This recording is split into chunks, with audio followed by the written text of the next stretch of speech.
رمضان، كل سنة وانتم طيبين. واحنا داخلين على رمضان تعالوا اقول لكم ناكل ايه وازاي علشان وزننا ما يزيدش وكمان ما نحسش بخمول بعد الفطار. ايه ده؟ أداء ما كلتش رز. معاكم ايمان الجندي، مدرس خبير تربية رياضية، اخصائي تغذية علاجية، سمنة ونحافة ورياضيين وحوامل واطفال وذوي امراض مزمنة. تعالوا اقول لكم احسن طريقة للتعامل مع الجهاز الهضمي بعد صيام 14 ساعة تقريبا.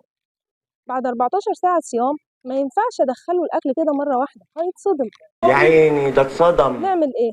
هناكل على مرحلتين. اول مرحلة تعالوا نفطر على تمر وحبة مية او تمر وحبة لبن. بلاش نبدأ بعصير لان ده هيخلينا نشتهي الحلويات طول فترة الفطار، لانك فجأة بتدخل كمية سكر كبيرة جدا للدم فبيضطر يرفع الانسولين فيه. ندخل بعدها على حبة شوربة، يا سلام بقى لو شوربة خضار بالفيتامينز والفايبر اللي فيها، أو شوربة عدس اللي مليانة بالحديد والبروتين والفايبر. الله الله، أو أي شوربة يا سيدي بتحبها، بس أهم حاجة نقلل الدهون على قد ما نقدر. أدي الجهاز الهضمي بقى فرصة يبدأ يشتغل ويهيئ نفسه علشان يقوم بوظيفته كاملة. نقوم بقى نصلي المغرب وندعي دعوتين كده لله.